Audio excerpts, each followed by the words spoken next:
Hey everyone, glad that you've chosen to join us again as we continue on in our study of the Gospel of Matthew. We are clipping right along now in chapter 12 after 20 something weeks of doing class. Again, as I say at the beginning of class most weeks, I really enjoy doing these deep dives and working section by section. But I would remind you that doing it this way really only works if you also take the time to sit down and read the Gospel of Matthew as a whole in its entire context, the way it would have originally been heard, and the way that it was intended by the author to be heard by the earliest audience. The idea of everybody having their own personal copy of something where they could sit down and pick through it is just not something that was a reality in the ancient world. Instead, it was meant to be heard and taken in, which is why Matthew uses, wordplay and keywords over and over. It's kind of a normal part of ancient rhetoric, and this sits inside that tradition. So if you have not done so already, please take this as yet another encouragement to sit down and read through the entire Gospel of Matthew in one sitting if you can. It is not overly long. If you need to break it into two, then okay. But I mean, really taking the time to sit down and read it as a whole is important. And I think there are plenty of things that we do that are probably much bigger wastes of time, as I think through how I've spent time in recent days, and far less important than taking the time to do this. And so I'd encourage you to set aside something that is part of your ritual or your normal activity that may not be all that important, and read through the Gospel of Matthew as a whole, because it will help you hear these passages in their smaller formats as we go. All right, so we pick up at the beginning of chapter 12, which is actually a really unfortunate chapter break because it starts with the words at about that time, which automatically link it to what's just happened. And Jesus is kind of in the middle of some conflict passages. We've had this question from John the Baptist about whether or not Jesus is actually the Messiah. We've had some hard conversations about belief and unbelief. Jesus has uttered a prayer in which he's thankful that there are people who don't get it. And we talked a little bit about that last week and how that connects with John's questions. And this week we have some images of people not getting it, specifically around the context of Sabbath. And so that's going to be, I think, a little bit of a difficult conversation for us because we do not do Sabbath. And often what we've heard about the Sabbath is limited to these conflict texts, which are often either overstatements or just a little bit outside our grasp because they're not part of our norm. But in order to understand these passages, I think it's important for us to have a conversation about the Sabbath, which will inevitably take place as we go through this discussion. The first thing I would point out just before we dive into the text is that in the Jewish culture of the time, there was not a set understanding of exactly what was and wasn't okay to do on the Sabbath. It was, in the time of Jesus, an open conversation, and there were points of debate and argument that took place about what you could and couldn't do. And when we get passages like this one where we get the Pharisees or some Pharisees, I want to take a minute to remember that there were 6,000 to 10,000 people who were part of a group known as the Pharisees at the time of Jesus. And the idea that those 6,000 to 10,000 people would all agree on an exact understanding is ludicrous. They didn't. There was disagreement even amongst the Pharisees during this time. And it just really is a waste of Matthew's pen on parchment to spell out all of those differences. So he gives us a snapshot, an image of some of what it looked like and a part of the conversation. And unfortunately, what that's meant through the years is that people have taken passages like this and decided that it's all about Jewish legalism versus Christian freedom. That's a way that this passage has been discussed. And that's a really terrible reading of this passage because, one, there was plenty of grace and freedom inside the Jewish community at the time. They didn't need a new movement to tell them that God loved them. That was a known thing. Instead, what we are getting is a caricature a little bit of what some thought at the time and how Jesus pushes back. And really, we get a good image of why. But that's not to downplay the importance of the conversation about the Sabbath. Certainly, that shows up in today's passage. So, with that kind of background information, let's go ahead and dive into the first of two conflict stories about the Sabbath. Oh, first, because we're talking about the Sabbath, one of my favorite kind of modern theologians is a guy named Walter Brueggemann. You've heard me talk about him and quote him before. He wrote a book a number of years ago that is fantastic, called Sabbath as Resistance. And one of the things that he writes in that book, which I think is a good reminder for us as we try to find points of Sabbath in our modern world, and as we discuss the purpose of Sabbath in the ancient world, is this: Sabbath is not simply the pause that refreshes, it is the pause that transforms. The Sabbath was meant to do something to people. It was a day to remember the God who creates and the God who rests and the God who gives rest, in order to shape the person, not just give them a nap. The point of Sabbath was not to close your eyes and put up some Z's on its own. It was a reminder to rest in the peace and grace that God provides. So, again, with that understanding, we'll go ahead and dive into the first Sabbath story of chapter 12. At about that time, Jesus was walking through some grain fields on the Sabbath. His disciples were hungry, so they began to break off some heads of grain and eating them. They began breaking off heads of grain and eating them. But some Pharisees saw them do it and protested, "Look, your disciples are breaking the law by harvesting grain on the Sabbath." Jesus said to them, "Haven't you read in the scriptures what David did when he and his companions were hungry? They went into the house of God, and he and his companions broke the law by eating the sacred loaves of bread that only the priests are allowed to eat. And haven't you read in the law of Moses that the priests on duty in the temple may work on the Sabbath? I tell you, there is one here that is greater even than the temple, but you would not have condemned my innocent disciples if you knew the meaning of this scripture. I want you to show mercy, not offer sacrifices.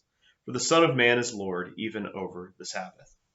So there are a couple of different levels of conversation taking place as Jesus argues back on behalf of his disciples in this passage. And the first that Matthew wants his readers to understand is Jesus' authority, which has been an important keyword over the last several weeks that we've been in Matthew.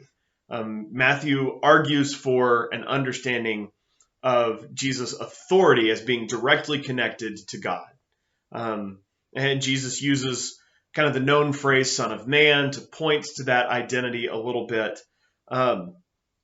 But what Jesus is essentially saying is there's one, when he says there's one here greater than the temple, he's pointing to himself. But then he has the aside conversation.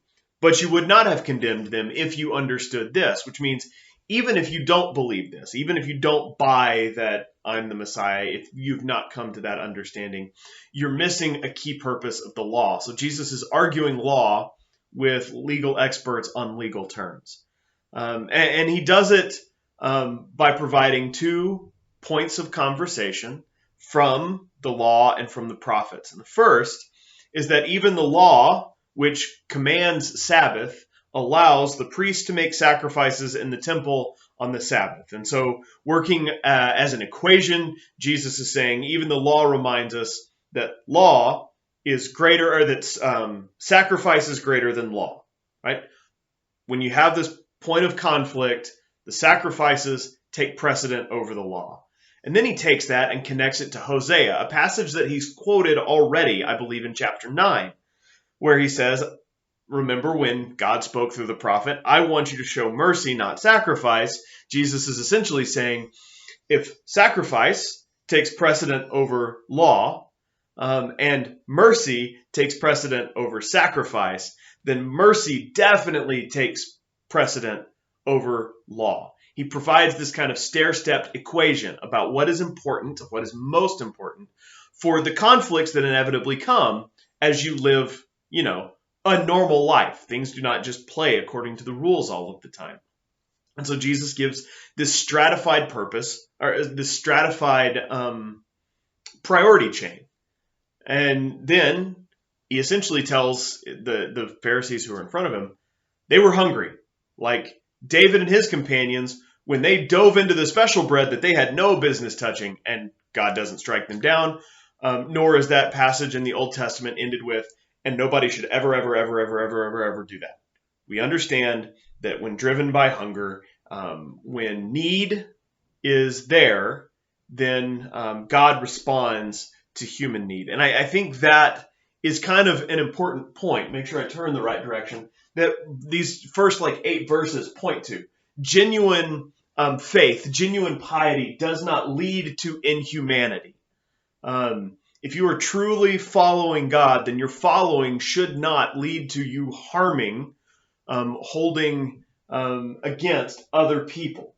Instead, it should point you to a God who responds to human need and does not want ritual to supersede compassion. There is this very clear line that Jesus draws for the Pharisees who are listening to remember that there is a set of priorities in following God, that sacrifice supersedes law, that mercy supersedes sacrifice, and that all of it points to a God who loves and responds to human need and wants us to do the same. And indeed, if they would, read the law with a slightly different lens, that's certainly what it points to. The law repeatedly points to a God who wants us to live in a specific type of relationship with those who are around us, that relationship being governed by love and compassion and mercy. But if you read through a lens of ritual and rule, then it can become very easy to miss those parts of it because you're looking for something different. So in that first kind of conversation that Jesus has with the Pharisees, he gets to this point where it's essentially Jesus weighing in on the Sabbath conversation of the day, one that certainly is still taking place amongst Jewish believers of Jesus in the early church, because it's not like you just shelve those traditions, especially when you believe that this Messiah who has come is part of your promised, tradition. This is what you grew up with. So Matthew offers Jesus kind of weighing in on that conversation, and it all leads to this point where Jesus' compassion for others supersedes, takes priority and precedent over. And then we get the second conflict story in verse 9. Then Jesus went over to one of their synagogues, where he noticed a man with a deformed hand. The Pharisees asked Jesus, "Does the law permit a person to work on the Sabbath by healing?" They were hoping he would say yes, so they could bring charges against him. He answered, "If you had a sheep that fell into the well on the Sabbath, wouldn't you pull it out? Of course you would. And how much more valuable is a person than a sheep? Yes, the law permits a person to do good on the Sabbath." Then he said to the man, "Hold out your hand." So the man held out his hand, and it was restored just like the other one.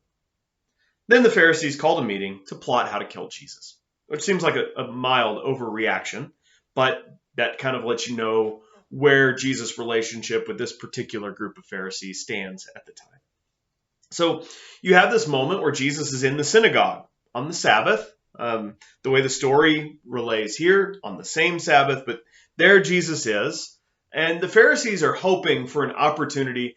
It says bring charges against him, and the word there is an actual legal term. They are looking for legal precedent to accuse him based on the law in order to negate his teachings, to minimize his crowd, to be able to point to him as a rule breaker, a lawless person. But again, Jesus comes back with this conversation about priority. And this is one of those conversations that is taking place in the Jewish community at the time. So Jesus asks this question about a sheep. And he asked this question to the Pharisees because we have some written record of Pharisaic teachings at the time that permit the rescuing of livestock on the Sabbath. It would have been their position that it was okay to do so, which is why Jesus asked them that question. That's not to say that everyone would have agreed with them. We have written record from the Essene communities, super strict communities, Jewish communities at the time, where they argue that it was not okay to rescue your livestock on the Sabbath. And that's a whole other conversation for a different day. But I say that as a reminder that this conversation is much broader and the opinions much wider than just what we see here in the text. But again, Jesus is using this conversation to point to a bigger point, or point to something bigger. And so he asked this question about a sheep, knowing that their answer to that question is yes, of course. And then again, he argues priority. Isn't a human being more valuable than a sheep? And he boils it all down to the statement where he says, of course, it is okay to do good on the Sabbath.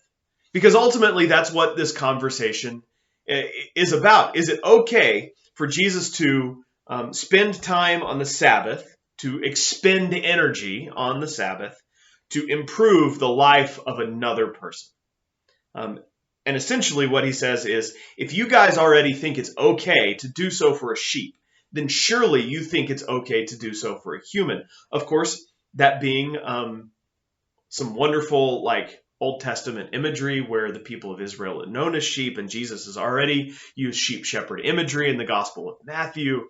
And so there's, this kind of claim as this person is one of his sheep. And there are multiple levels to this that make it a lovely telling of the story. What's not lovely is their response, because what they see in Jesus is something dangerous. And here's what I mean by that. If you've heard me talk about the Pharisees before, then this should be familiar. But if not, just for the sake of catching up, the group that we know as the Pharisees comes into existence after the return of the exiles to Jerusalem and the rebuilding of the temple. Because they hear the warning of the prophets through a different lens. The prophets write, and many of them prophesy, before the destruction of the temple.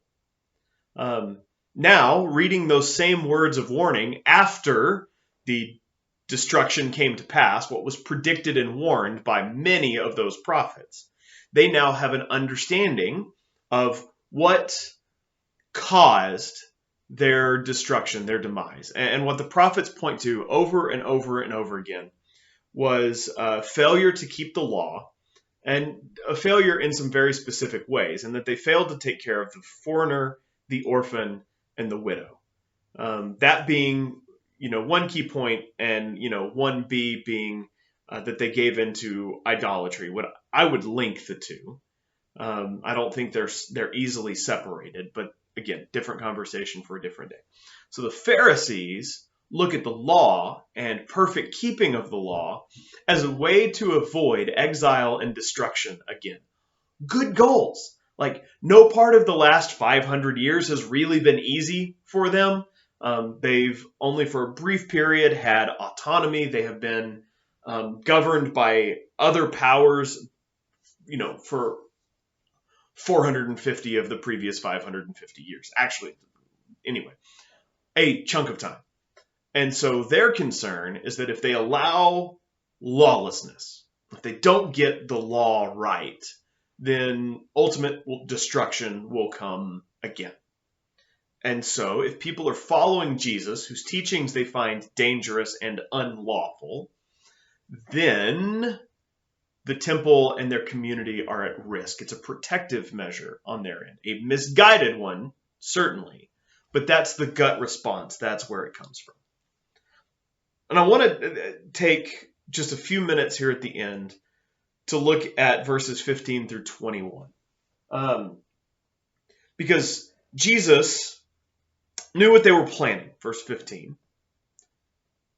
So he left the area, which I think part of what we would like to see happen with our, nice modern worldview and our love of power when used in certain ways is for Jesus to stand up to the bullies and put them in their place, to fight back or to call them out.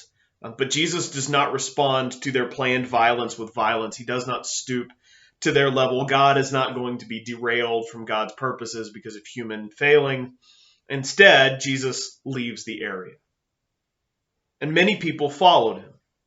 He healed the sick among them, but he warned them not to reveal who he was. This was to fulfill the prophecy of Isaiah concerning him. Look at my servant whom I have chosen. He is my beloved who pleases me. I will put my spirit on him, and he will proclaim justice to the nations. And then paying attention especially here. He will not fight or shout or raise his voice in public. He will not crush the weakest reed or put out a flickering candle. Finally, he will call justice to be victorious, and his name will be the hope of all the world. It's just another reminder in Matthew's gospel that in Jesus, God is doing something different, something unexpected. This ties directly back to John the Baptist's questions and the hopes and expectations of the people at the time, the Pharisees, whom Jesus is having this conversation with. What we expect, what we want to have happen, what we might have designed should we have been the ones in charge, that's not God's way. And what's being missed by the Pharisees and many others in this time, in this bigger conversation about the Sabbath, is God's way. Something that leans into mercy and compassion and not power. Something that doesn't use justice as a reason to destroy, but a method of calling in a lot of ways. And so Jesus steps away from the conflict in order to shape a different type of community. And people are drawn to that. People follow that, but it's not necessarily the people you'd want. And I put that in scare quotes because if you were putting together like a religious movement in the first century amongst the Jewish community, you'd kind of want those 10,000 Pharisees on your side. You'd want the scribes and legal experts, the people who are already shaping thought and theology during the time period. That's who you'd want on your side. And Jesus steps away and says, no, we're doing something differently. We've always been doing something differently, and that's what's getting missed. The law and the prophets point to this was not there for ritual keeping. It wasn't there for box checking. That just simply wasn't it. The rules, the law, the Torah, and the sacrificial system had a purpose beyond ritual. They were supposed to learn mercy and compassion from the Torah and from the sacrifices, from the God who had given them those practices. And so what Jesus is, if we boil it down to a very simple statement here, what Jesus is teaching them is that when they forget the heart of Scripture, it becomes easy to misapply its principles, its laws, its regulations, and its rules. And when we misapply those principles, what we end up leaning into is the wounding of others. And we become okay with it. We justify it. But at no point in this story does Jesus justify it. Jesus instead reminds the Pharisees, and then Matthew, by extension of retelling the story, reminds the early church that in all practices, compassion takes precedent over ritual, over regulation, over, I would argue, even doctrine. Those are things that we have created that often miss the heart of Scripture, which in a very simple way here, and Matthew will repeat this even more sternly in like chapter 25 or 26 with the separation of the sheep and the goats. What we see here is this reminder that our responsibility to other human beings to act with mercy and compassion is the highest display of our faith. It's not found in perfect keeping of the Sabbath or of other rituals and regulations. It's not in a perfected sacrificial system or whatever we have installed in place of that. It is found in how we act towards others, which you see Jesus say over and over and over and over and over again. So do not miss that point, and don't fall into the trap that is still very present today of leaning into the rules and regulations like the Pharisees do here. For all of the desires that we have to protect the boundaries, Jesus doesn't give them that out. Compassion rules the day. End of story. All right, we will pick up and continue on with chapter 12 next week. Funny that the next thing that happens when Jesus casts out a demon is that those same people plotting to kill him, who are not interested in hearing what he has to say, then attribute the goodness of God to Satan. I think that's like the epitome of missing the point, and we'll talk more about that next Wednesday. Glad you're here. We will see you next week.